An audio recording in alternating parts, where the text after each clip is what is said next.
Es una preocupación del Estado ecuatoriano que esta relatoría utilice fuentes no oficiales en sus comunicados y que se sobrevalore, gracias al poder económico, el bien jurídico que protege el derecho a la libertad de expresión por sobre tantos otros derechos. Nos preocupa el trasfondo político de las donaciones que recibe, ya que a quienes vigila esta relatoría no son los mismos que la financian. De ello se deduce este evidente riesgo de manipulación política. Lamentablemente, los problemas relacionados con el sistema interamericano de derechos humanos no son los únicos en esta organización. Ya el mundo no es el mismo de 1948, cuando se decidió su creación. Los foros políticos para el diálogo, la integración y la toma de decisiones han tomado un rostro latinoamericanista, tal como lo soñaron nuestros próceres, y nos obligan a repensar la OEA. Debido a la fuerte influencia estadounidense, creemos que la OEA transita desgraciadamente por una crisis de legitimidad. Prueba de esa influencia lo constituye el poder de veto para excluir a un país de un foro que, si bien no es parte formal de esta organización, ha sido institucionalizado en la práctica como un mecanismo paralelo bajo el nombre de Cumbre de las Américas. Hasta la fecha, la OEA no ha tenido como objeto de su trabajo el desarrollo de nuestros pueblos, aunque así lo establece su Carta Constitutiva. El espacio de encuentro norte-sur que supone este foro no ha servido para que el norte apoye solidariamente a nuestros pueblos en las tareas de desarrollo, pero sí para que el sur colabore en su denominada lucha contra las drogas o el terrorismo, tal como lo entiende el norte. El replanteamiento de los principios de acción de la OEA resulta un tema de suma importancia si la organización pretende mantenerse vigente y ocupar así algún rol como foro de debate político en el continente. Quizás su futuro más realista sea convertirse en un espacio de diálogo franco entre América Latina y el Caribe por un lado y nuestros vecinos del norte por otro. Cualquier transformación profunda de la organización requerirá un proceso de debate ambicioso en el cual el Ecuador está dispuesto a involucrarse. Por el momento, creemos que podemos resolver algunos de los problemas más acuciantes de la organización. Entre ellos se encuentran las fallas de origen y de operación del sistema interamericano de derechos humanos. No entendemos cómo la sede de la Comisión Interamericana de Derechos Humanos está en la capital de un país que no reconoce el sistema interamericano de derechos humanos. Es como si la sede de la OTAN se fuera a Guatemala. O sea, la sede de la OTAN debe estar en algún país miembro de la OTAN. El sistema interamericano de derechos humanos tiene sus países, los países que forman parte del mismo.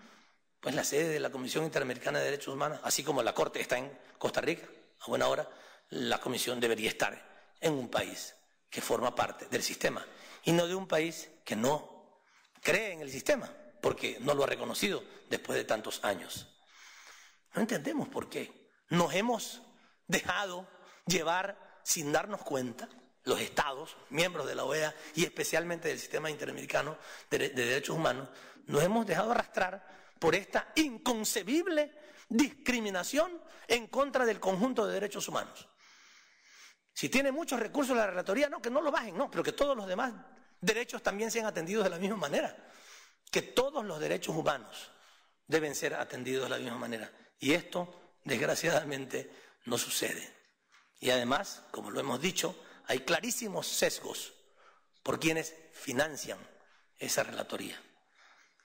Y no entiendo yo que no es que hemos acordado en el mundo, en la diplomacia internacional, que el derecho a la libertad de expresión es el más importante de todos los derechos humanos. No he sabido hasta ahora que esa decisión haya sido tomada. En la práctica le dan más importancia porque es el poder del capital el que ha permitido eso, el poder de la plata, del financiamiento. Yo pongo recursos aquí y vamos a defender ese derecho.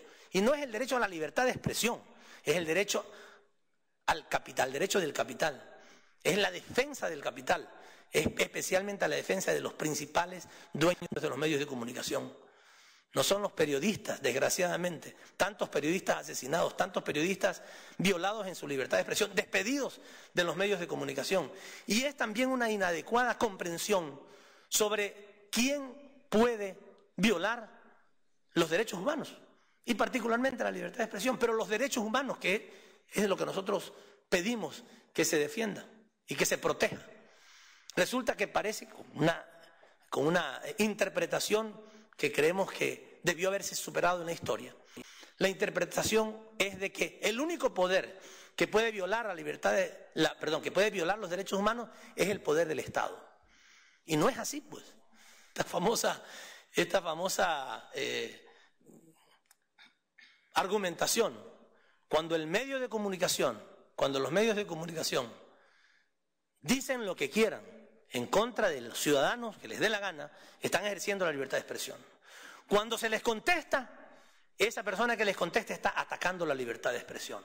O sea, ellos no son empresarios de medios de comunicación, no. Ellos son la representación en la tierra de la libertad de expresión que está en el cielo. ¿Ya? Es más o menos como cuando los reyes argumentaban y exigían su sostenimiento en sus puestos porque eran enviados del cielo, nombrados por Dios. Esto pasa con algunos representantes de los medios de comunicación. Ellos son la expresión de la libertad de expresión, son la representación en la tierra de la libertad de expresión y por tanto a ellos no se les puede decir nada. Solo ellos tienen derecho a la libertad de expresión. Nosotros en el Ecuador nos hemos preocupado de promover la libertad de expresión, de permitir, no permitir, sino de lograr que los ciudadanos tengan derecho a tener más medios públicos, más medios de comunicación, a que el Estado además tenga el derecho a tener medios públicos para poder decir las verdades y no estar sujetos a la permanente tergiversación de la información de algunos medios de comunicación. Pero hemos promovido también para que universidades, para que municipios, para que prefecturas, para que organizaciones sociales, para que organizaciones indígenas tengan medios de comunicación y tengan derecho a la libertad de expresión. Y la libertad de expresión no se monopolice, no se concentre en determinadas personas.